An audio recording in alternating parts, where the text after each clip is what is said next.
If you lost your phone that is connected to Samsung Galaxy Watch 8, then you can use your Galaxy Watch 8 in order to find your lost phone. To do so, we need to go to Quick Settings, so we're going to swipe from the top towards the bottom, and then over here we need to find an icon or a button that looks like this, so this rectangle with the magnifying glass.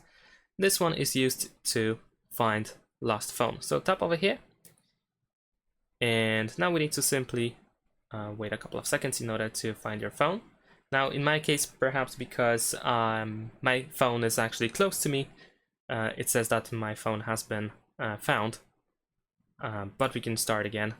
In this case, I just stopped and started again, and then you might be able to try to find it.